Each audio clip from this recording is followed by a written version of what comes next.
paz, com saúde. Hoje é o nosso 7º encontro, estudando o livro Paulo e Estevão, e hoje, mais uma vez, teremos muitos ensinamentos, lições maravilhosas, mesmo que sejam extraídas de intenso sofrimento. Para iniciar as atividades desta noite, eu peço para o Murilo fazer a prece de abertura para nós. Pode ser, Murilo?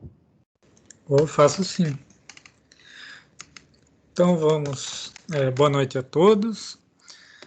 Vamos acalmar o nosso pensamento, os nossos sentimentos, elevar nosso coração ao alto, pedindo o auxílio dos bons amigos da casinha de oração, para mais esse encontro de estudos do Evangelho, onde conhecemos os detalhes da história de Paulo, de Estevão, de tantos outros personagens do Evangelho, com tantas lições, muitas delas difíceis de conhecer, mas que sempre nos deixam um incentivo, um encorajamento, que o caminho do bem é sempre a melhor escolha.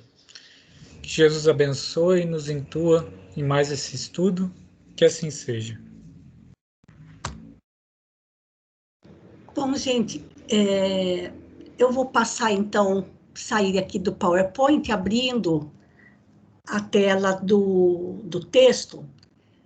Falta bem pouquinho para nós terminarmos o capítulo 2, porque nós estávamos conhecendo todo o drama, conhecemos nesse capítulo 2 todo o drama envolvendo Gesiel, sua irmã Abigail e o pai. E, mais particularmente, ficamos sabendo no finalzinho desse capítulo, o que aconteceu, qual foi o destino de Abigail, de que maneira ela foi beneficiada depois de ter presenciado tanto sofrimento. E depois já vamos começar o capítulo 3, onde vamos conhecer o que aconteceu com Gesiel, depois de ter sido também assim, castigado, ter sido surrado também naquele local. Enfim, vamos terminar então esse capítulo 2. A primeira leitura vai ser por conta da Rita Ser Maria, mais ou menos meia hora, 25 minutos, mais ou menos, e depois a gente passa a leitura para o Murilo. Então, acredito que todos se recordem do que aconteceu com a Abigail, que ela conseguiu fugir daquele local. Primeiro foi pedir ajuda para ela se lembrou de uma amiga de sua mãe, foi pedir ajuda para ela, mas essa amiga, por sua vez, também vivia de favores, não poderia ajudá-la, mas se lembrou de um casal de israelitas, e que esse casal também havia perdido o filho, né, por arbitrariedades lá do Império do Governo Romano. Então, foi na casa desse casal, Zacarias e Ruth, que Abigail foi parar. Então, pode continuar, Rita, por favor. Boa noite a todos. Boa noite. Zacarias e Ruth, sua mulher, atendendo ao chamado, receberam-na espantados e aflitos. Abigail, o grito de ambos revelava grande surpresa com o aspecto da jovem despenteada, face esfogueada, olhos fundos e vestes em desalinho. Na verdade, ela andou por muito tempo, né, no Sim. sol, e depois de toda o sofrimento, né, de ver o pai ser morto e o irmão acabar como escravo, né, nas galeras, e ela teve que fugir atrás de Zacarias e Ruth, então ela estava desolada, né, e depois de andar muito, ela só podia estar nesse estado, né, Sim. deplorável, coitada. Sim. A filha de Joquedebe, perturbada pela fraqueza e pela febre, rojou-se aos pés do casal, exclamando em tom lancinante: meus amigos, tende piedade do meu infortúnio. Nossa boa Sostênia lembrou-me vosso afeto no transe doloroso por que passo. Eu, que já não tinha, que não tinha mãe, tive hoje meu pai assassinado e Gesiel escravizado sem remissão. Se é verdade que partireis de Corinto, levai-me por compaixão em vossa companhia.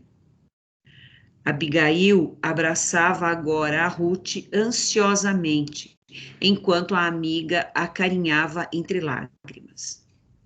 Soluçante, a jovem relatou os fatos da véspera e os tristes episódios daquele dia. Zacarias, cujo coração paterno acabava de sofrer tremendo golpe, abraçou-a com afeto e amparou-a sensibilizado, exclamando solícito: dentro de uma semana voltaremos à Palestina. Ainda não sei bem onde nos vamos fixar, mas nós, que perdemos o filho querido, teremos em ti uma filha estremecida. Acalma-te, irás conosco, serás nossa filha para sempre. Então, aí ela conseguiu que Zacarias e Ruth a acolhessem, né? E ela passou a ser como uma filha para eles, né? Incapaz de traduzir seu jubiloso agradecimento, atormentada pela febre alta, a jovem ajoelhou-se em pranto, procurando externar sua gratidão carinhosa e sincera. Ruth tomou-o ternamente dos braços e, qual desvelado anjo maternal, conduziu-a a um leito macio, onde Abigail, assistida pelos dois amigos generosos, delirou 3 dias entre a vida e a morte. Isso. Então, ela estava muito mal, né? Porque depois de todo o sofrimento, depois de ter andado no sol, e ela passou muito mal, estava, né, com as energias, com as forças exaurindo, né? Então estava entre a vida e a morte, e mais a incerteza de saber se os dois poderiam acolhê-la, ajudá-la, né? Então, Isso. tudo isso vai debilitando, né? Isso. Bom, aqui a gente fica sabendo, então, aliás, com esse capítulo 2, a gente fica conhecendo que Abigail, apesar de todo o sofrimento, não ficou sem amparo. Sim. E o amparo de 2 corações que passariam a ser verdadeiros pais para ela, né? Ela ganhou um pai e ganhou uma mãe com essa aproximação desses 3 corações, trazendo também para Ruth e Zacarias um novo alento, né? Porque ela passaria a ser filha para eles, e eles passariam a ser pais para ela. Então, apesar de tudo quanto ela sofreu, ela não ficou sem amparo, ela não ficou desamparada, tá bom? Nós vamos passar agora, Rita, para o 3º capítulo. Eu vou voltar lá no índice geral e vou pegar agora o comecinho do 3º capítulo, que se chama Em Jerusalém, onde a gente vai conhecer o que aconteceu com Gesiel. Então, pode continuar mais um tanto, Rita. Eu vou controlando aqui até onde a gente vai. Pode ir? Tá certo, tá certo. Depois de contemplar angustiadamente o cadáver paterno, o jovem hebreu acompanhou a irmã de olhar ansioso até a porta de acesso a um dos vastos corredores da prisão. Jamais experimentara tão profunda emoção. Ao cérebro atormentado acudiam-lhe os conselhos maternos, quando asseverava que a criatura, acima de tudo, devia amar a Deus. Então, com esse conselho, né, da mãe, eles pautaram a vida deles, né? Abigail e o Gesiel pautaram a vida deles, que eles deveriam, acima de tudo, amar a Deus. Né? Apesar de todo o sofrimento, ele confiava em Deus. Jamais conhecera lágrimas tão amargas como aquelas que lhe fluíam em torrente do coração dilacerado. Como reaver a coragem e reorganizar o caminho? Desejou num relance romper as algemas, aproximar-se do pai inanimado, afagar-lhe os cabelos brancos e, simultaneamente, abrir todas as portas, correr no encalço de Abigail, tomá-la nos braços para nunca mais se apartarem nas estradas da vida. Debalde se estorceu no tronco do martírio, porque, em retribuição aos esforços, somente o sangue manava, mais copioso das feridas abertas. Singultos dolorosos abalavam-lhe o peito, a cuja altura a túnica se fizera em rubros frangalhos. Abismado em si mesmo, finalmente foi recolhido a uma cela úmida, onde por 30 dias mergulhou o pensamento em profundas cogitações. Então, a hora que ele viu que a irmã pôde sair de lá de onde ele estava, e ele vendo o pai ali já sem vida, ele se esforçou, queria sair dali, desesperado, e esperava encontrar, né, mudar uma vida do que eles estavam sofrendo ali. E nisso ele se debatia, além de já ter sido, né, ter sido espancado, ele já se debatia e aí se machucava mais. E aí ele foi tirado dali e foi levado para uma cela úmida por 30 dias. E aí teve tempo para ficar pensando, né, em tudo o que estava acontecendo na vida deles. Quanto sofrimento para ele, né? Muito, muito sofrimento, realmente. A gente não tem nem como mensurar, né? A gente não tem ideia, a gente não tem a menor ideia. Pode continuar, Rita. Ao fim de um mês, as feridas estavam cicatrizadas e um dos prepostos de Licínio julgou chegado o momento de encaminhar a uma das galeras do tráfego comercial, onde se encontrava o questor, interessado em assuntos lucrativos. O moço hebreu perdera o viço róseo das faces e o tom ingênuo da fisionomia carinhosa e alegre. A rude experiência dera-lhe uma expressão dolorosa e sombria. Vagava-lhe no semblante indefinível tristeza e na fronte apontavam rugas precoces, nunciativas de velhice prematura. Nos olhos, porém, a mesma serenidade doce, oriunda da íntima confiança em Deus. Aí 30 dias foram o suficiente para todo esse sofrimento mudar a sua fisionomia, né?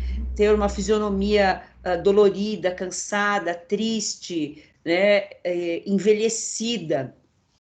E a tristeza, o sofrimento envelhece a pessoa, né? Sim.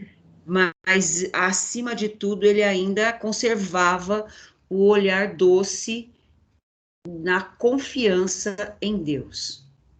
Como outros descendentes da sua raça, sofrera o sacrifício pungente. Todavia, guardara a fé como a auréola divina dos que sabem verdadeiramente agir e esperar. O autor dos Provérbios recomendara como imprescindível a serenidade da alma em todas as flutuações da vida humana, porque dela procedem as fontes mais puras da existência, e Gesiel guardara o coração. Então, aí ele mantinha a serenidade da alma, apesar de todos os sofrimentos, porque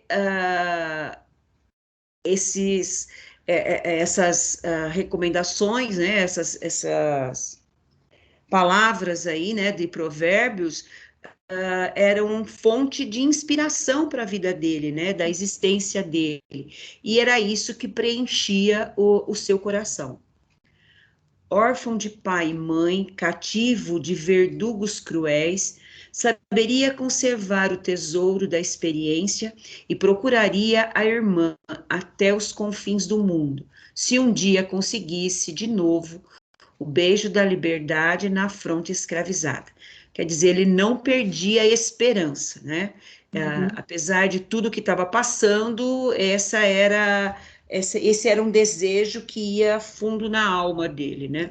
Por essas descrições de Emmanuel a respeito de Gesiel, nesse momento tão difícil da vida dele, a gente consegue ter uma leve ideia da categoria espiritual de Gesiel, né? Que espírito elevado, né? Porque apesar de emocionalmente e fisicamente abatido, ele conseguia manter serenidade no olhar, confiar em Deus e ter esperança. Então, nesses pedacinhos aqui, apesar de tanto sofrimento que ele passou, e a gente não consegue imaginar o que significa isso, ele mostra, né, Emmanuel mostra para a gente a categoria desse espírito, né? Então, nós vamos aprender muito com Gesiel. Continuando mais um pouquinho, Rita. Seguido de perto por sentinelas impiedosas, qual se for um vagabundo vulgar, cruzou as ruas de Corinto até o porto, onde o internaram no porão infecto de uma galera adornada com o símbolo das águias dominadoras. É o símbolo dos romanos, né? A águia é o símbolo deles, né? Reduzido à mísera condição de condenado a trabalhos perpétuos, enfrentou a nova situação cheio de confiança e humildade. Quem de nós, né, depois de todas as situações, enfrentaria, né, essa condenação a trabalho perpétuo, né? Quer dizer, trabalho perpétuo. Era uma condenação à morte, né? Sim, sim. Com coração cheio de confiança e humildade. É magnífico, maravilhoso. Foi com admiração que o feitor Lisipo anotou-lhe a boa conduta e o esforço nobre e generoso. Quer dizer, ele poderia, apesar dessa situação que ele saberia que ele só poderia sair de lá morto, mas ele teve uma conduta admirável, né? Ele foi observado por isso, né? Que quem numa situação dessa seria generoso e teria né? Humilde, seria humilde. Por muito menos, às vezes a gente se descontrola e, né? Assim, como diz, chuta o balde, né? Fica bravo, reclama, resmunga e fica uma situação desagradável, mas ele foi confiante e humilde. Foi com admiração que o feitor Lisipo anotou-lhe a boa conduta e o esforço nobre e generoso. Habituado a lidar com malfeitores e criaturas sem escrúpulos, que não raro requeriam a disciplina do chicote, surpreendeu-se ao reconhecer no moço hebreu a disposição sincera de quem se entregava ao sacrifício sem rebeldia e sem baixeza. Manejando os remos pesados com absoluta serenidade, como quem se dava a uma tarefa habitual, sentia o suor abundante inundar-lhe a face juvenil, relembrando comovido os dias laboriosos da sua charrua amiga.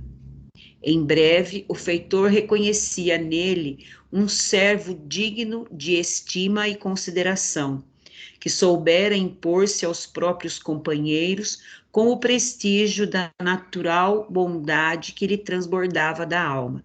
Quer dizer, além de ser humilde, né, de ser, ele era generoso com os companheiros, né? Então, ele não se impôs aos companheiros pela força bruta, pela forma revoltosa de trabalhar, de conviver nesse período. Ele transbordava bondade, né?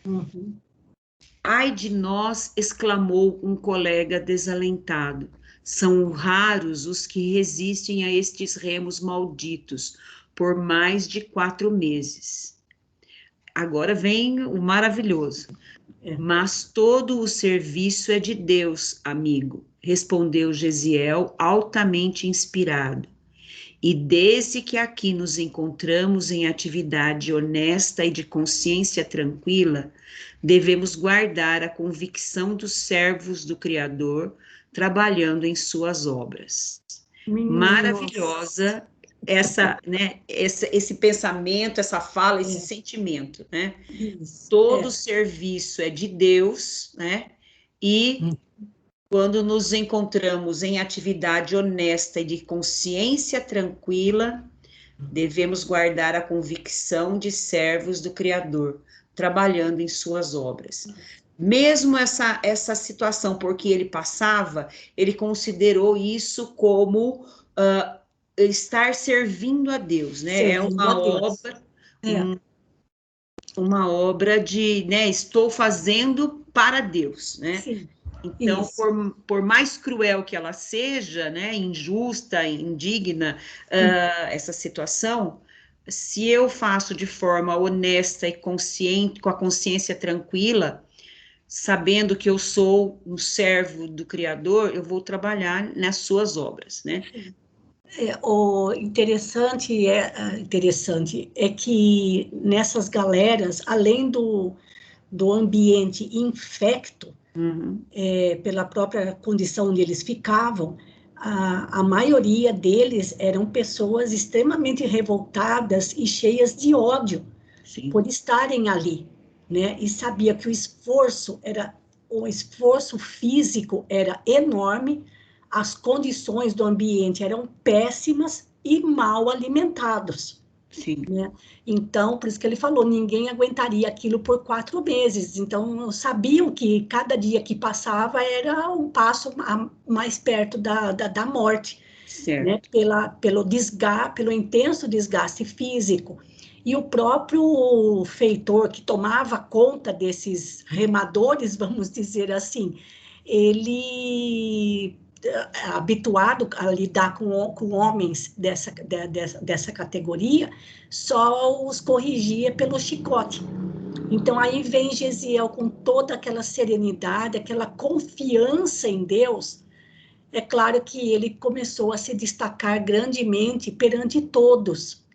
E como conseguir manter tanta inspiração nesse meio, junto com essas pessoas, não é, Rita? Sim. Mal alimentado, com pessoas com o coração cheio de revolta, machucados, né? E assim, em condições péssimas.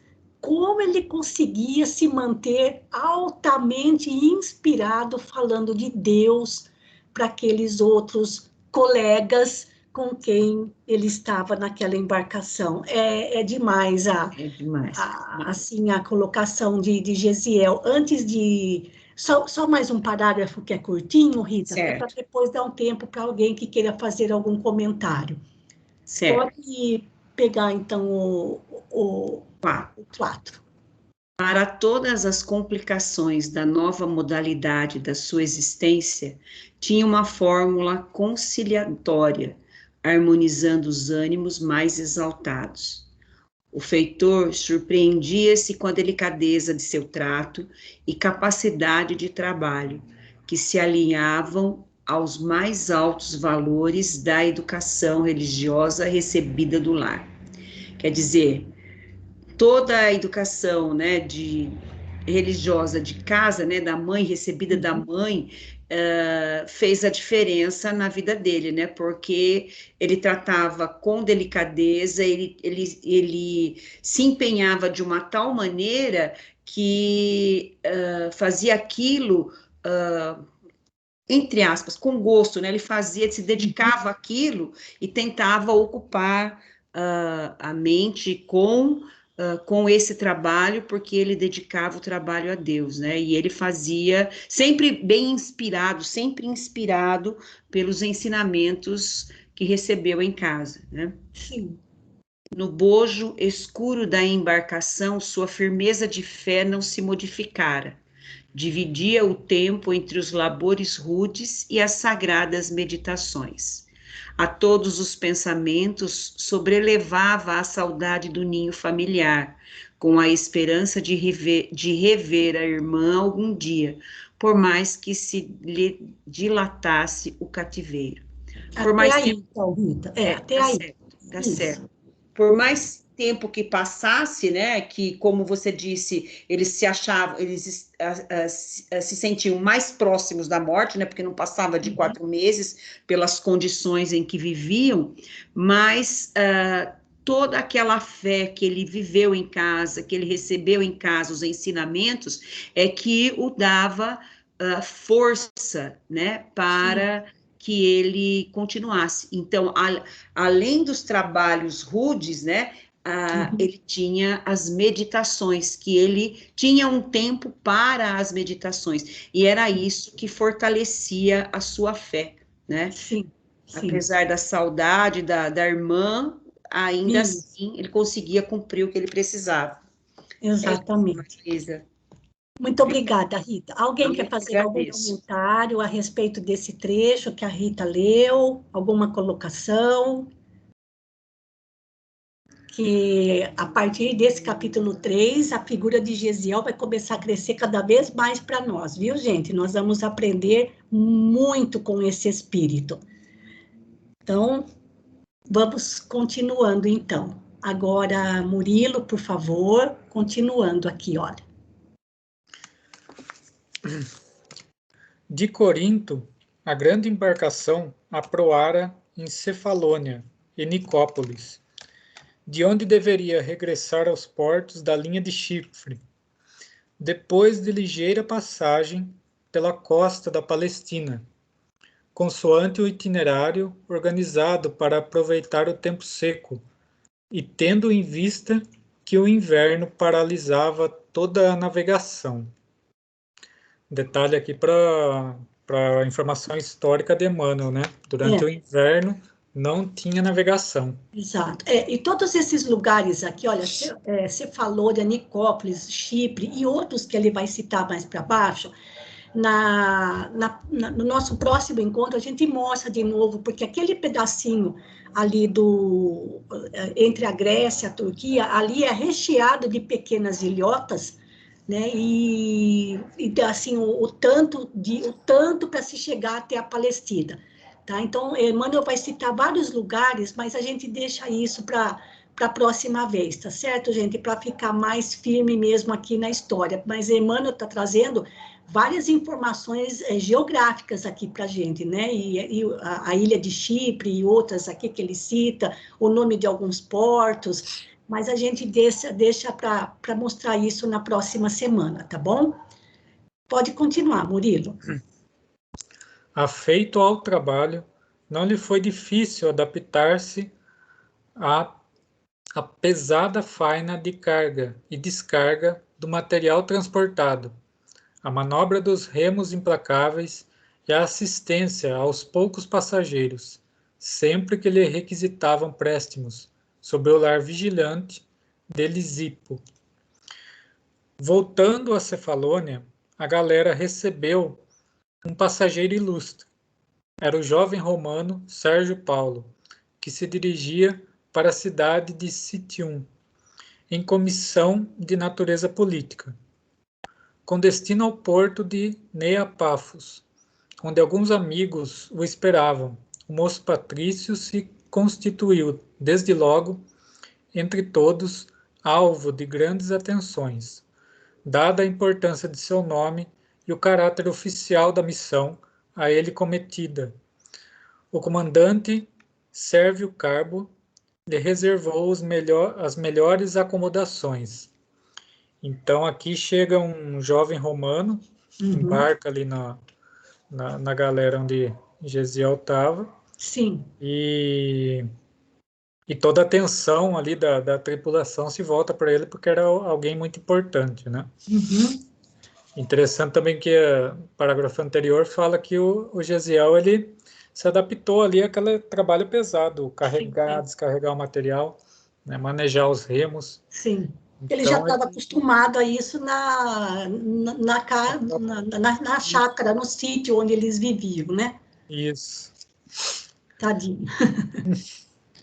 Sérgio Paulo, entretanto, muito antes de aportarem novamente em Corinto, onde a embarcação deveria permanecer alguns dias, em prosseguimento da rota pré-fixada, adoeceu com febre alta, abrindo-se-lhe o corpo em chagas purulentas. Comentava-se a Sorrelfa que nas cercanias de Cefalônia graçava uma peste desconhecida. O médico de bordo não conseguiu explicar a enfermidade, e os amigos do enfermo começaram a retirar-se com indisfarçável escrúpulo. Ao fim de 3 dias, o jovem romano achava-se quase abandonado. O comandante, preocupado, por sua vez, com a própria situação e receoso por si mesmo, chamou Lisipo, pedindo-lhe que indicasse um escravo dos mais educados e maneirosos, capaz de incumbir-se de toda assistência ao passageiro ilustre. O feitor designou Gesiel, incontente, e, na mesma tarde, o moço hebreu penetrou no camarote do enfermo, com o mesmo espírito de serenidade que costumava testemunhar nas situações mais díspares e arriscadas. Sérgio Paulo tinha o leito em desalinho. Não raro, levantava-se de súbito, no auge da febre que o fazia delirar, pronunciando palavras desconexas e agravando, com o movimento dos braços, as chagas que sangravam em todo o corpo. Então a situação do passageiro ali Era evoluiu grave. rápido, né? A doença em que ele estava. Uhum. E os companheiros, né? Todo mundo saiu de perto, ninguém quis ficar ali cuidando dele, né? E designaram, claro, Gesiel para ter esse cuidado, né? Afinal, se um escravo se contaminasse e morresse os dois, né? Não tinha problema nenhum para eles, né?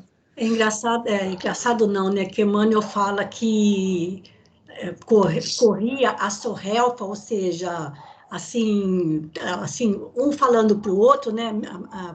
Assim, cochichando, né? Um para o outro, que nessa região que você falou, graçava uma peste desconhecida. Eu fico imaginando quantas pestes, quantas epidemias, quantas doenças, né, desconhecidas e contagiosas, como poderia ser o caso da varíola, da lepra e muitas outras, né, que Sim. não tinha nada de medicina naquela época que pudesse designar qualquer situação para remediar essas doenças, né? Então, era muito sofrimento, né? Por isso que a gente fala perto do que se tem hoje com a pandemia, mas não chega nem aos pés do que essas pessoas sofriam. Não Pode mesmo. continuar, Murilo. Quem és tu? Perguntou o doente em delírio, logo que enxergou a figura silenciosa e humilde do jovem de Corinto. Chamo-me Gesiel, o escravo que vos vem servir. E a partir daquele momento, consagrou-se ao enfermo com todas as reservas de sua afetividade. Com a permissão dos amigos de Sérgio, utilizou todos os recursos que podia dispor a bordo, imitando a medicação aprendida no lar. Dias seguidos e longas noites, velou a cabeceira do ilustre romano, com devotamento e boa vontade. Banhos essenciais e pomadas eram manipulados e aplicados com extrema dedicação, como se estivesse a tratar um parente íntimo e muito caro. Nas horas mais críticas da enfermidade dolorosa, falava-lhe de Deus, recitava trechos antigos dos profetas, que trazia de cor, cumulando de consolações e carinho fraternal. Então, o desempenho dele, né, é sempre maravilhoso, né? Ali poderia dizer, né, um dos seus algozes, né? Porque era romano, né, inimigo do seu povo, e ele trata, né, com devotamento, com carinho. Né? Já ali, ele já tinha no seu DNA espiritual o maior mandamento, né? Fazer o próximo que gostaria que fizesse a ti, né? Sem dúvida. Gesiel, ele não tinha necessidade de ouvir Jesus, né? Ele já tinha Jesus com ele. Já era incorporado nele os ensinamentos. Sérgio Paulo compreendeu a gravidade do mal que afastara os amigos mais caros. E no convívio daqueles dias, afeiçoou-se ao enfermo humilde e bom. Depois de alguns dias em que Gesiel conquistara plenamente a sua admiração e o seu reconhecimento pelos atos de inexcedível bondade, o doente entrou em rápida convalescença, com manifestações de geral alegria. Parece que também um efeito ali psicológico, né, do Sérgio Paulo, quando ele vê toda a dedicação do Gesiel, né, e vê, por outro lado, o abandono dos amigos, ele se afeiçoa a ele e se sente amparado, né? Sim. Uma enfermidade tão grave. Sim. Então, também, com certeza, ajudou a sua recuperação, né? E, contudo, na véspera de regressar ao porão abafado, o jovem cativo apresentou os primeiros sintomas da moléstia desconhecida que graçava em Cefalônia.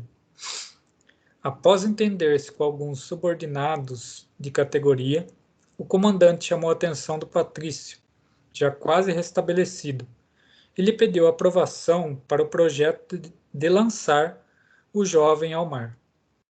Será preferível envenenar os peixes antes que afrontar o perigo do contágio e arriscar tantas vidas preciosas, esclarecia Sérvio Carbo, com malicioso sorriso.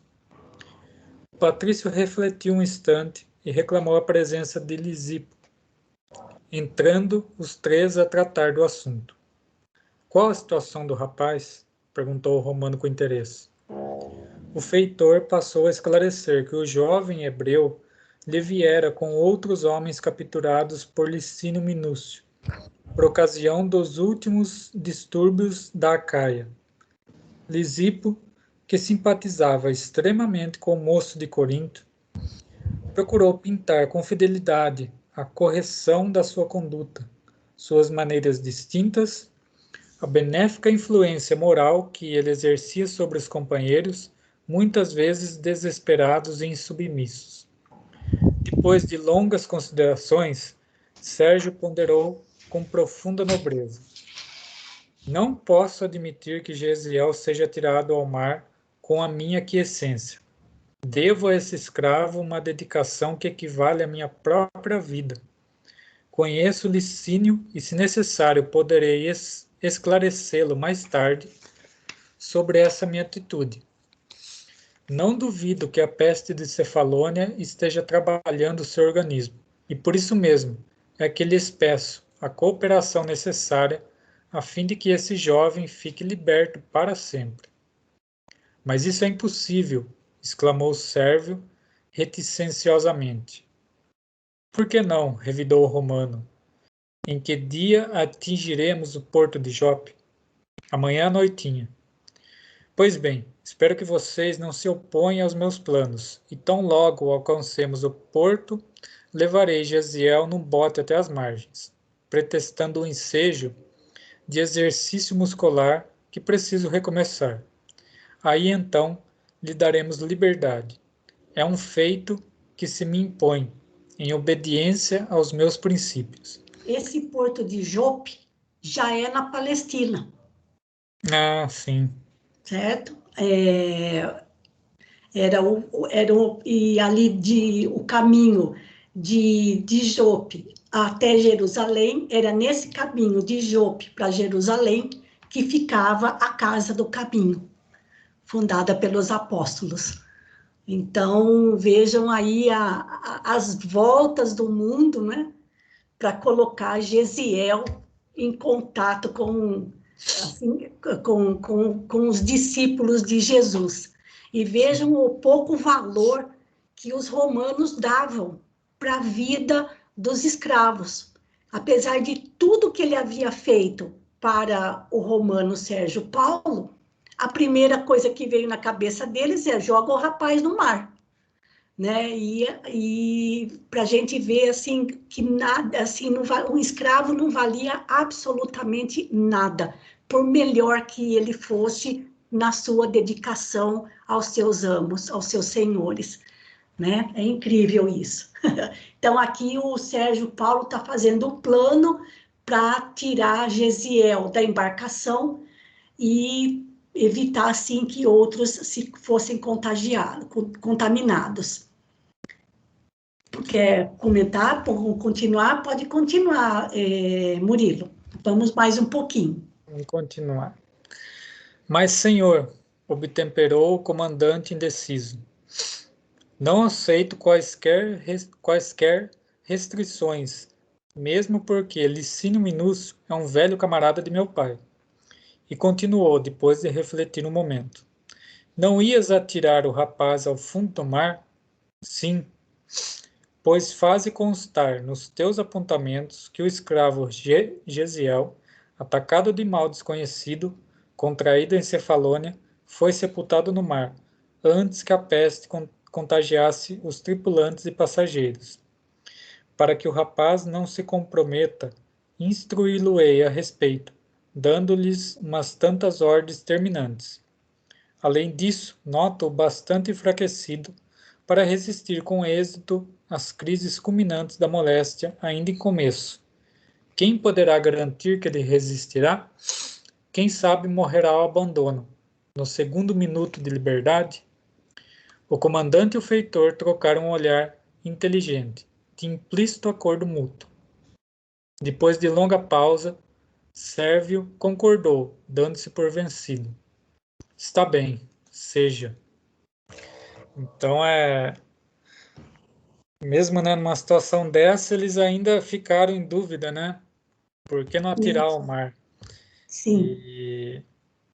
E ainda é colocado, né, a questão, bem capaz dele acabar morrendo aí no abandono de qualquer jeito, né? Então não vamos esquentar muito a cabeça, né? Sem nenhum cuidado, né?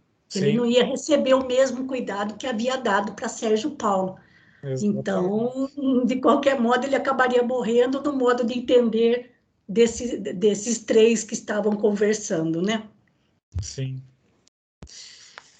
O moço Patrício estendeu a mão aos dois e murmurou: Por este obséquio ao meu dever de consciência, poderão sempre dispor em mim de um amigo. Isso. Daí a instantes, Sérgio acercou-se do jovem, semi-adormecido junto do seu camarote e já tomado da febre em começo de explosão, dirigindo-lhe a palavra com delicadeza e bondade. Gesiel, desejarias voltar à liberdade? Ó Senhor, exclamou o jovem, reanimando o organismo com um raio de esperança. Quero compensar a dedicação que me dispensaste nos longos dias da minha enfermidade. Sou vosso escravo, Senhor. Nada me deveis. Ambos falavam o grego, e refletindo subitamente na situação de futuro, o patrício interrogou. Gesiel ainda responde, né? Sou vosso escravo, Senhor, nada me deveis. Pois é. Qualquer pessoa no lugar dele ia Dava pulo falar, de alegria, né? eu quero a liberdade, sim, ponto final, né? É. Não vou correr o risco de me complicar aqui, ainda voltando, né? Colocando a minha posição de escravo, né? Uhum. Então, a humildade E o senso de dever dele era indescritível, né? Nem falo. Uh, Aqui, sabes o sabes idioma? o idioma comum da Palestina? Sou filho de israelitas, que me ensinaram a língua materna nos mais verdes anos. Então não te será difícil recomeçar a vida nessa província. E medindo as palavras, como se temesse alguma surpresa contrária aos seus projetos, acentuou: Gesiel, não ignoras que te encontras enfermo, talvez tão gravemente quanto eu há alguns dias. O comandante, atento à possibilidade de contágio geral, dada a presença de numerosos homens a bordo, pretendia lançar-te ao mar. Contudo, amanhã de tarde chegaremos a Jope, e hei de valer-me dessa circunstância para devolver-te a vida livre. Não desconheces, todavia, que assim procedendo estou a infringir certas determinações importantes que regem os interesses de meus compatriotas, e é justo pedir-te sigilo do meu feito. Sim, senhor, respondeu o rapaz, extremamente abatido, tentando com dificuldade coordenar as ideias. Sei que dentro em pouco a enfermidade assumirá graves proporções, prosseguiu o benfeitor. Dar-te-ei a liberdade, mas só o teu Deus poderá conceder-te a vida. Entretanto, caso te restabeleças, deverás ser um novo homem, com um nome diferente.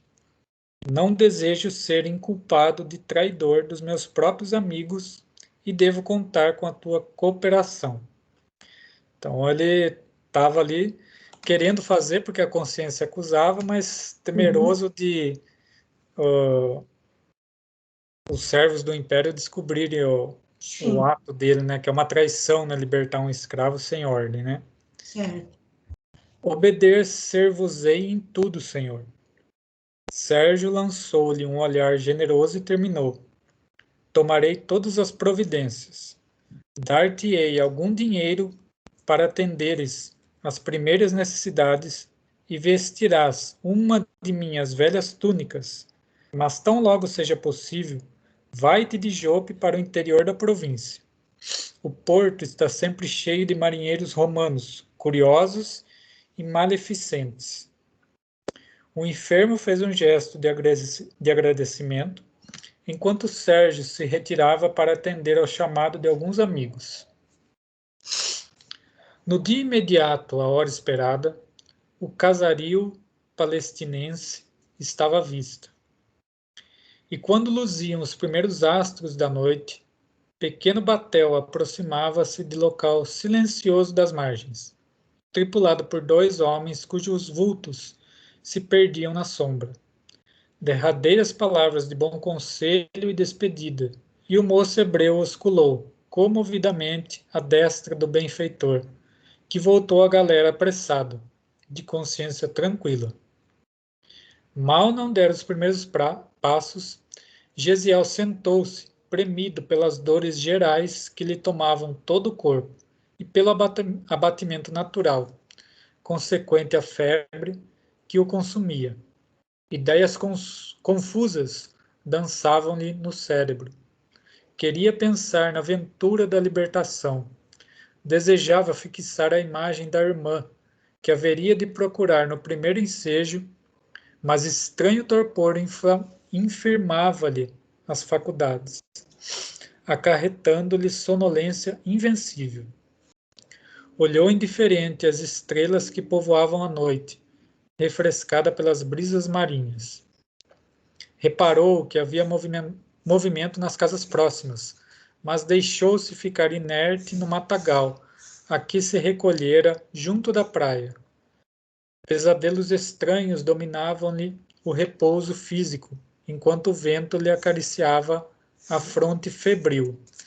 Então nos primeiros instantes, né, de liberdade, a doença se manifestou mais forte ainda e ele não conseguia nem pensar direito, né?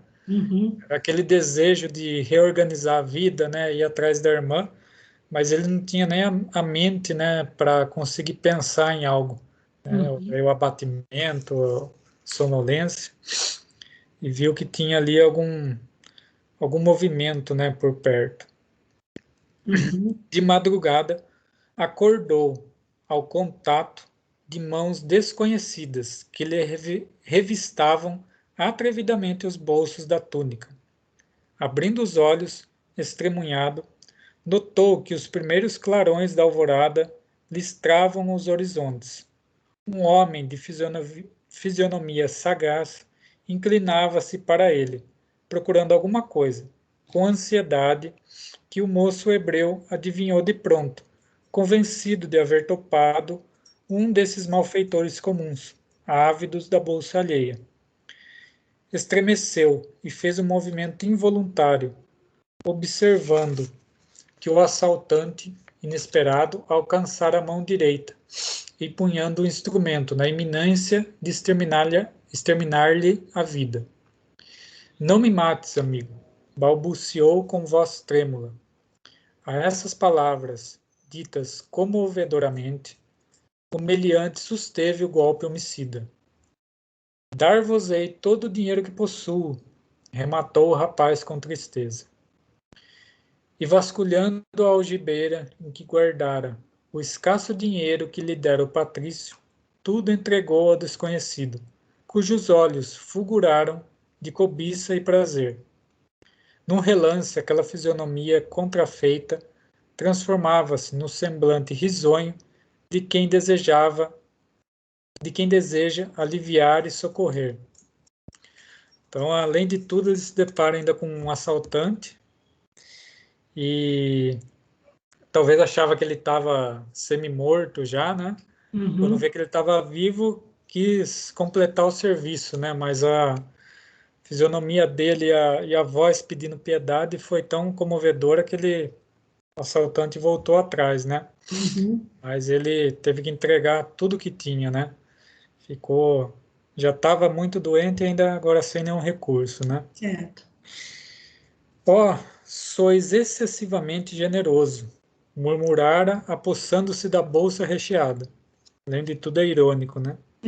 O dinheiro é sempre bom, disse Gesiel, quando com ele podemos adquirir a simpatia ou a misericórdia dos homens. Ainda deu uma lição, né? Em vez de, né, qualquer um responderia com raiva ou ríspido, né? Ele ainda coloca a lição ali. Isso. Então, mais esse aqui para terminar depois e deixar para... Deixa eu ver se é muito comprido aqui. Vixe, é bastante comprido. Aqui. É bastante comprido, Murilo. Mas é que a divisão dos parágrafos aqui é um pouco diferente do meu. Então, Difere um pouco do livro. Difere um pouquinho. Então, vamos ver antes de chegar na Casa do Caminho, só para saber de quem se trata. Então, só mais um pouquinho até 8h25, para dar tempo de alguém que, se quiser, fazer algum comentário, né? Tá. O interlocutor fingiu não perceber o alcance filosófico daquelas palavras e asseverou: Vossa bondade, entretanto, dispensa o concurso de quaisquer elementos estranhos para a conquista de bons amigos. Eu, por exemplo, dirigia-me agora para o meu trabalho no porto, mas experimentei tanta simpatia pela vossa situação que aqui estou para quanto vos preste. Vosso nome? Irineu de Crotona, para vos servir, respondeu o interpelado, visivelmente satisfeito com o dinheiro que lhe refertava o bolso. Meu amigo, exclamou o rapaz extremamente enfraquecido, estou enfermo e não conheço essa cidade, de modo a tomar qualquer resolução. Podeis indicar-me algum albergue ou alguém que me possa prestar a caridade de um asilo? Irineu esboçou uma face de fingida piedade e respondeu: Pesa-me nada ter para colocar à disposição de vossas necessidades, e também não sei onde possa existir um abrigo adequado para receber-vos, como se faz preciso. A verdade é que, para a prática do mal, todos estão prontos, mas para fazer o bem, depois concentrando-se por momentos, acrescentou: agora me lembro. Conheço umas pessoas que vos podem asilar. São os homens do caminho. E aí a nota de Emmanuel, primitiva designação do cristianismo. Sim. Até aí? Só termina aqui, ó, mais algumas palavras. Pode terminar esse último parágrafo. Mais algumas palavras, e Irineu prontificou-se a conduzi-lo ao conhecido mais próximo, amparando-lhe o corpo enfermo e vacilante. Isso, até aí. Numa dessas vai saber se ele também não contraiu daí não a contraiu doença, né? a mesma enfermidade, é verdade. Querendo levar vantagem. Isso, exatamente.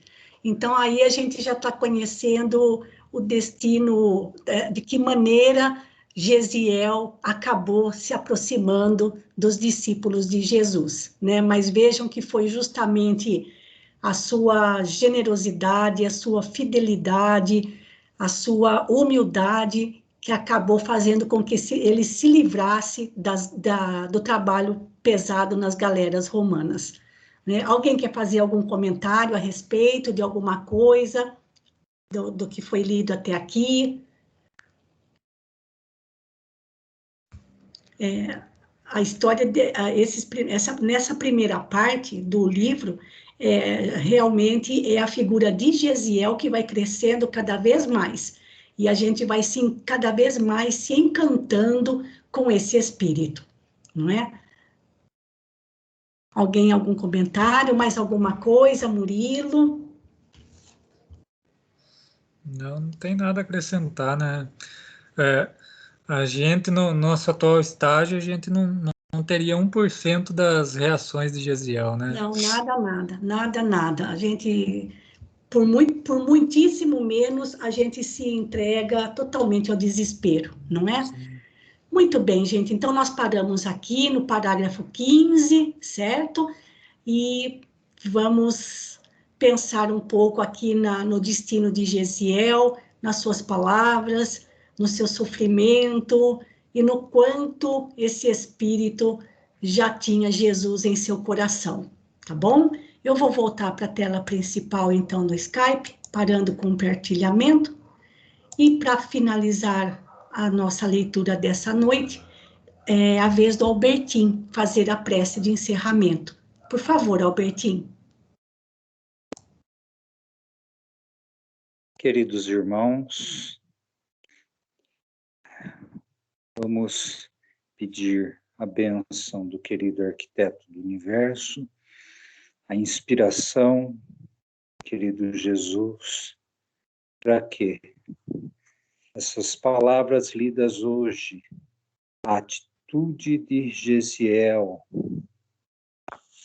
diante de tanto sofrimento, mesmo assim, ele se dedicou de alma e coração ao próximo.